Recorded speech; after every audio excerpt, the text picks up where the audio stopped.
Hello and welcome to BQ Prime, and you're watching IPO Adda. And the company in focus today is Ethos Limited. It's a luxury and premium brand retail chain in India, which has nearly 50 stores, and is coming out with an IPO which opens on May 18th and closes on May 20th. The IPO is priced between 836 and 878. It has a fresh issue of 375 crores and an OFS of 11 lakh shares, which is primarily from the selling promoter shareholders and other shareholders there. The total size of the IPO under 500 crores. And joining me is Mr. Yashovardhan Saboo, who's the managing director of us, and Mr. Ritesh Kumar Agarwal, who's the CFO of Ethos. Mr. Saboo, let me begin with you. Uh, we have seen luxury and discretionary spends been hit in the COVID period. Now that it's over, are you seeing the same number of walk-ins and demand coming back for premium and luxury watches? Sajeet, first of all, thanks very much for having us on this show.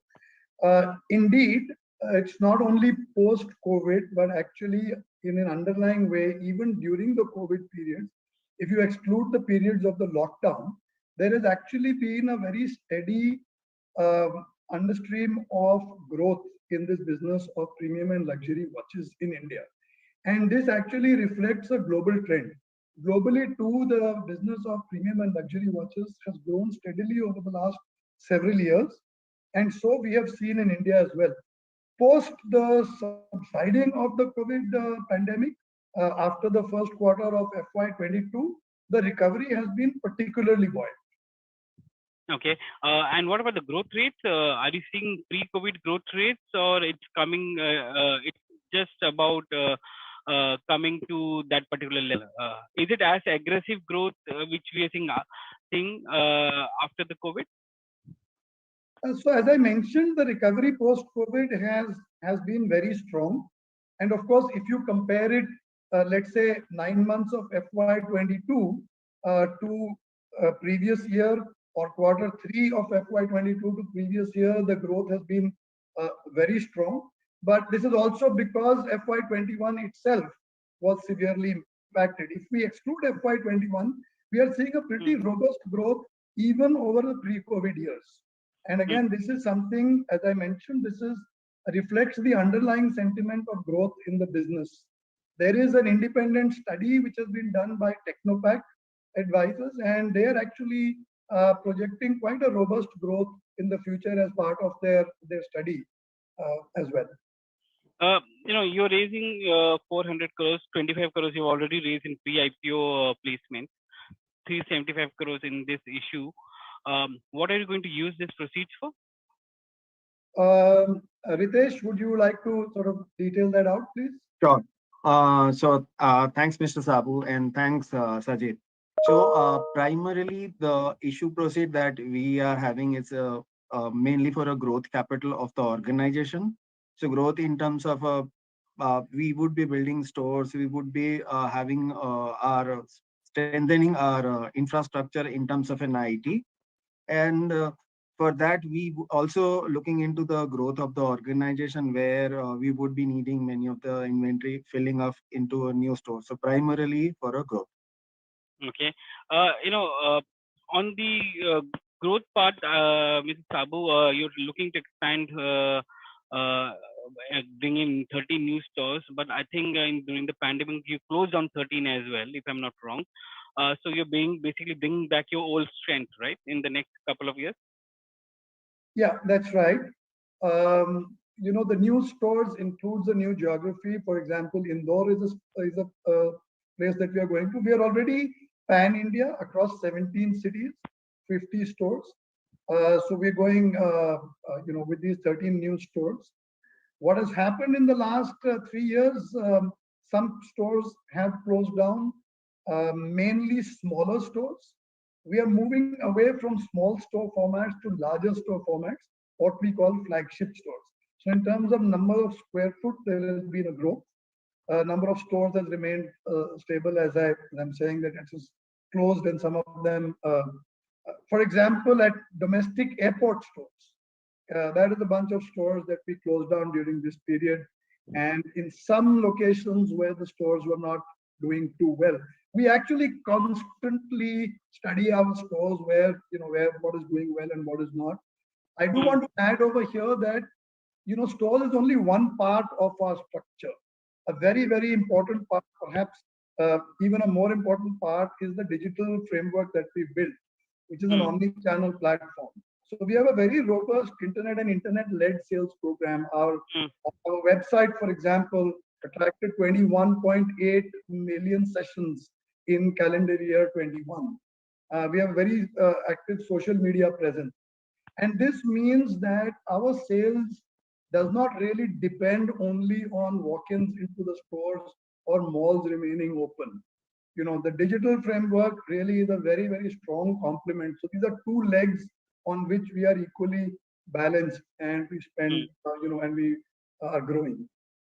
I wanted to come back to the digital framework and omni-channel network which you are trying to push through. But before that, just to get an idea of it, your store opening strategy. Of course, you're going to new cities. One thing that COVID, brought to realization is that if there is a lockdown, malls are the first thing to get closed down. So, are you looking at your new stores to be on high streets than on inside malls? Well, that is one of the one of the things we realized during the lockdown.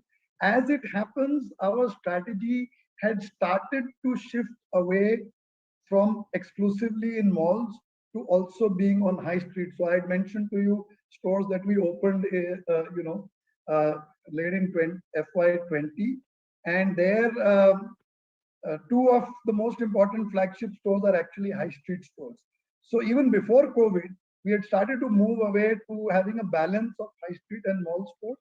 And perhaps in the future, we will have more high street stores as well. Mr. Kumar, from the point of view of store expansion, Mr. Saboo was talking about larger format stores.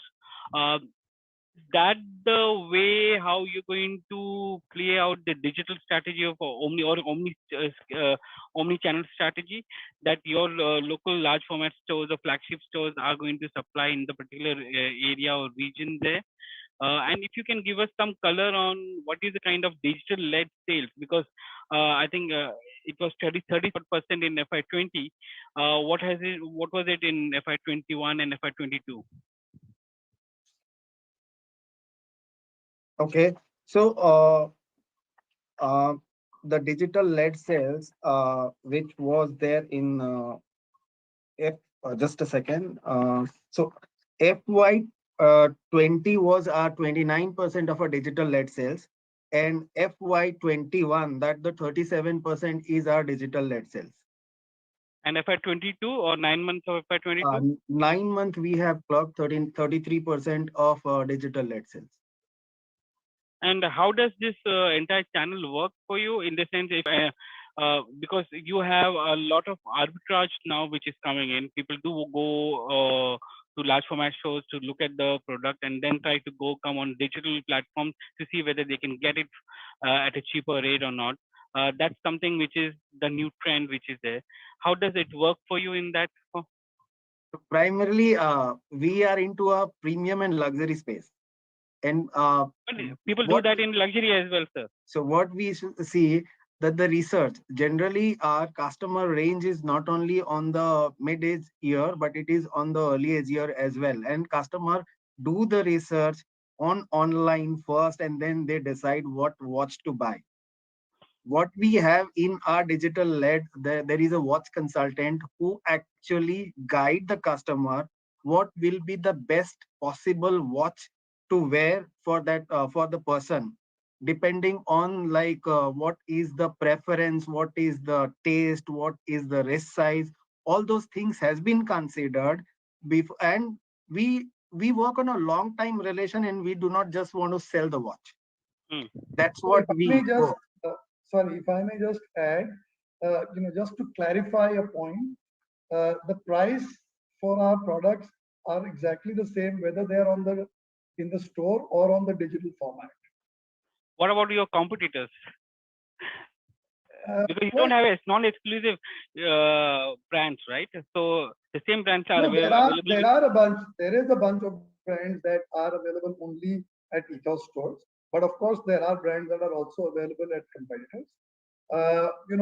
So prices in India, they are guided by the MRP rules, and the MRP is set by the brand. So every retailer of a particular watch has to be guided by MRP. So basically, the prices are the same across across retailers. And for us, they are the same on our digital format, on our internet, and you will get the same prices. Hmm. Mr. Kumar, can you give us an uh, idea of the kind of cash flows or EBITDA margins that you can get from sale of luxury watch? Because your EBITDA margin, if I'm not wrong, for the 9-month period was somewhere around 11% or so. It has gone up from FY21, but it is at 11%. Um, One would assume that if you're selling a premium and luxury watches, the margins would be much higher in this segment. Uh, you bang on. So EBITDA margin for FY 9 month ended December 21 is 13%, and year end FY 21 was 14%. So the margin that you are mentioning about that, so that has I'm been talking about core margin from operations. I'm not adding other income to it. So that's yeah. It's there is no so the EBIT. Okay. So when you're talking about the margin from business itself, 11%. So 11% in India from a growing market that we have achieved now. So it is still in the growing stage. And if we talk about 3 year down the line, it was there about 8 or 9%. So which we have reached from 8-9% to 11%, which is healthy growth. And going so we are very confident about the business that and we know about the business how to deal, and that's where we are into. and there is enough headroom for you to expand this margin for going forward. Are there enough levers for you to do it? Because luxury and premium brands do have higher margins. So can it translate into a higher margin, EBITDA margin for you? I would say that as we have mentioned in our RHP that our growth is there. So we only know about that the growth from a top line perspective that we are looking into. We definitely see the leverage on the fixed cost that the company has. So there is definitely a headroom for margin growth.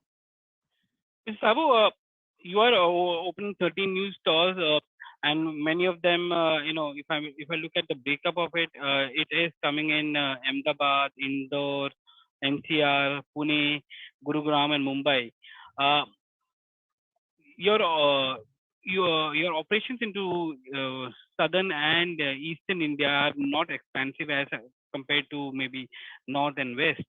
Uh, is there a reason why you have decided that way, or is it because the purchasing power is much more lower in these two regions which we are talking about? We are guided a lot by our research and feedback on purchasing power. I mean, the fact is that Delhi and Mumbai are the large centers for premium and luxury demand, and that is reflected in our networks, store network, as well as our digital. The leads, for example, that we get from different cities, that's a very strong input in deciding where we are going to do the stores and so on. So yes, Mumbai, Delhi, and some of these cities are the growth there has really been determined by that. However, I do want to say that over the last couple of years, we have grown in Chennai. The stores in Kolkata and Guwahati have actually been one of our, two of our recent stores. So our presence in the east has been established, and hopefully in the future, though it's not reflected in the RHP, it will be part of our growth in future, hopefully. And similarly, I think even in the south, for example, there is a strong growth planned in Bangalore as well. So I think there is no such sort of a pre-thinking as to we have to grow in this area or that. We're really guided by what kind of data we are seeing. Especially, I would say, leading indicators coming out of traffic on our website, queries on our social media membership, where are the watch collectors, where are the watch enthusiasts, and that is helping us a lot to decide the geography of our spread. So what is the typical break-even period for a store for you? I'm not sure if is something which was specifically mentioned in the RHP, uh, but typically a store has a gestation period, like all stores do, and we'd like to see stores. I mean, generally, that's our goal, is to see that stores become profitable within a year. Now that happens in some cases, it doesn't happen in some cases, but that's the goal that we work. How do you target the new generation, which is more digital native uh, in their approach? Understand that many of the people who come to your store or buy are repeat customers of and watch collectors in that sense. But there is also growing what do you call class of generation which is into high spendings but also are more digitally savvy. So how do you target that kind of demographic to get more sales? Well, actually, that is, you're absolutely right. We are seeing this as we are going along, that the strength of our digital communication, of our digital platforms, it is really in reaching out to the younger generation. And this is increasingly a larger part of our customer base. It's not only collectors, and it is true that many young people in their 30s and 40s are starting to collect watches, premium and luxury watches, multiple ownership of watches, and this is a reality which is a very strong part of the growth factor. However, for example, in India, the wedding market is one of the biggest markets for products like luxury products like watches. In the past, in the wedding, ladies or women, the girls, bride got jewelry. That was a traditional gift. And, for the groom, there was, something else which the families would give.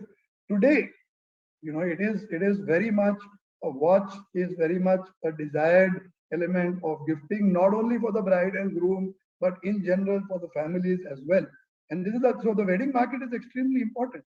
And here again, it is the choice of the younger generation, the kind of watches they want to buy, which are the brands, which are the what is their preferences. That is a very large part. We are reaching out to this through our digital program, social media program. For example, we know from social media when someone, let me go and forget about social media, that's one part of it, of course, but our loyalty program. In our loyalty program, we have almost 280,000 HNI members. These are people who have bought repeated more than once from us. And from this, we can see that there are special occasions on which people like to buy watches. These are occasions when they are celebrating something. It could be a birthday, it could be an anniversary, and gifting to some loved one. It could be a promotion. Of course, it can be weddings when someone is getting engaged or when someone is getting married. And once again, we see the communication, the interaction, the engagement of the younger people through these internet and internet assisted communication that is determining the growth and also the way we are growing, the products into which we are growing. One of the trends, for example, has been the increase in our ASP, right? So in the last 4 years, our ASP has gone from 72,000 up 70,000 odd to 142,000. So it clearly shows a shift towards higher price points. And this is a lot led by the choice of the younger people. What percentage of your total sales or number of people buying watches is repeat, and what percentage is first time buyers? So 36% of our sales comes from repeat buyers. And it's part of our loyalty program data.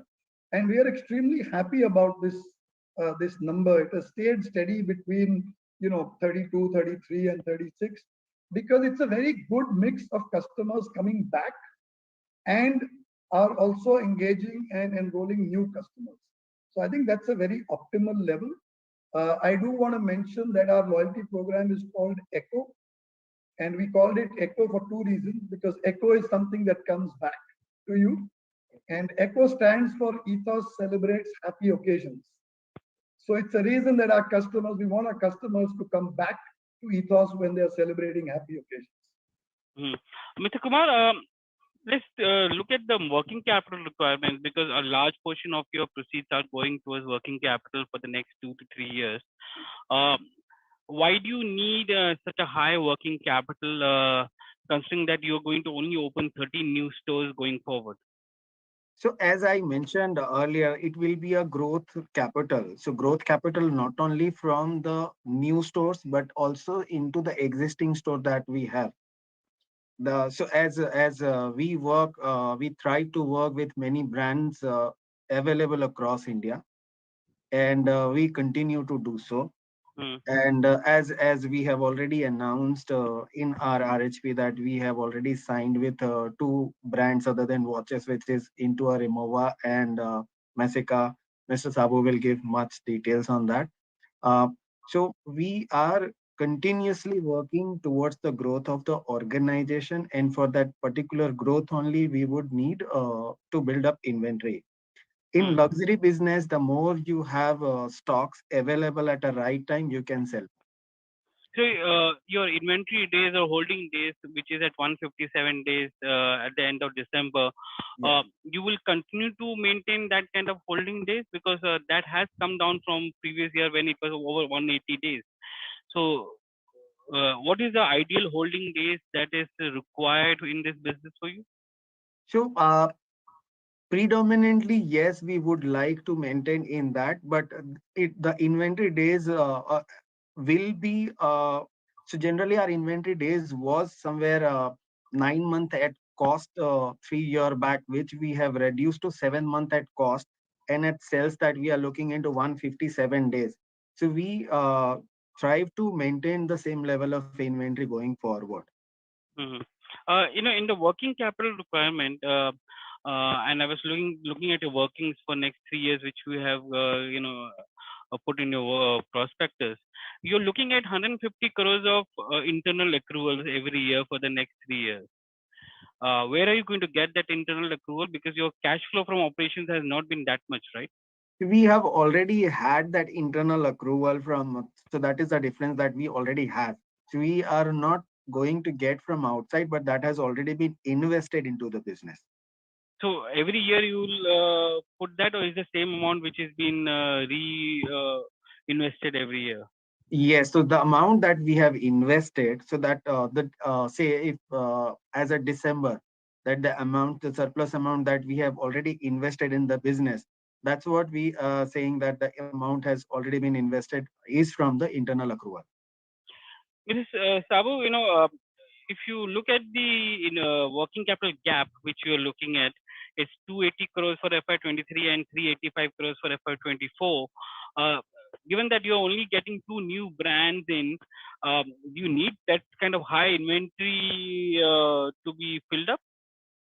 No, I think as Ritesh mentioned, it's for new stores, and even in our existing stores, we anticipate growth not only as a part of the growth of the existing brands, but we are in discussion and we are pursuing other brands in the watch space also to join India. Uh, Many of the world's leading brands are not yet present in India, and Hmm. given the fact that we our strong digital and physical network, we believe we would be the preferred partner of choice.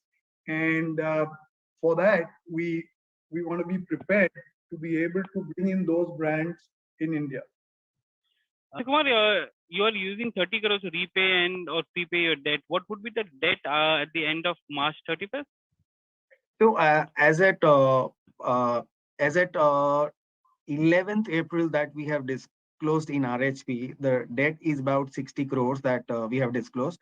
That includes our public deposits. So a public deposit means a deposit from shareholders and the bank loan. So that's why we are trying to repay the debts from the use of that proceed from primarily from our banks, as well as wherever the maturity is there from a public deposit.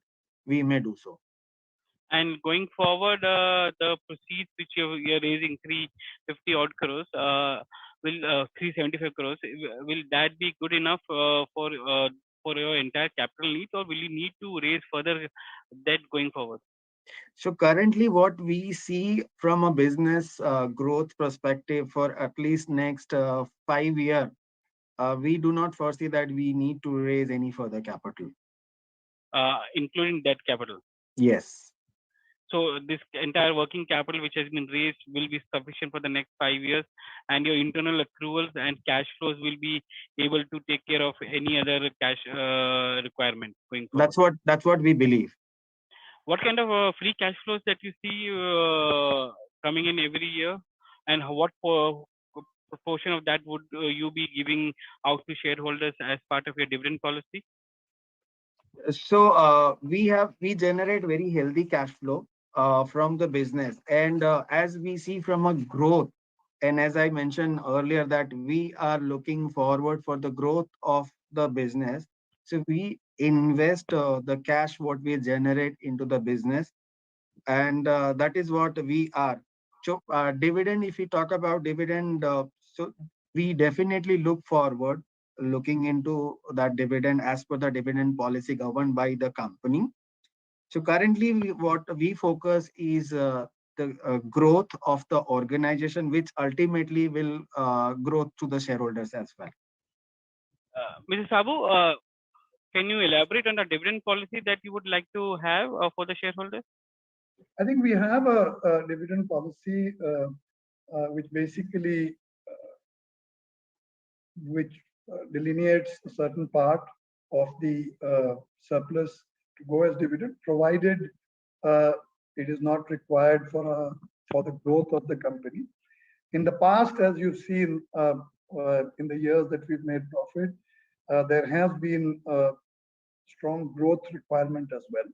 As we go forward, I believe that with our growth continuing and our profit yielding, I think there will be the distribution of dividend as per this policy.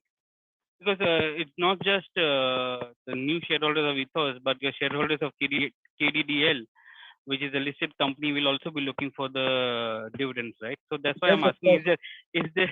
that's why I'm asking: is there an articulated dividend policy that you have? There is an adopted dividend policy, and we hope to be able to follow that. Returns to shareholders, of course, come not only by way of dividend but also by way of appreciation in value. And I believe that that is more market determined, right? We have created value, and we will continue to create value for KDDL shareholders and now for Ethos shareholders as well. Mr. Saboo and Mr. Agarwal, it's a pleasure talking to you today.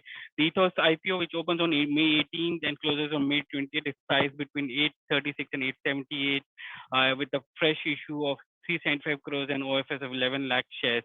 Total issue size being 472 odd crores. Thank you very much for joining us on VQ Prime today. Thank you. Thank you. Thank you.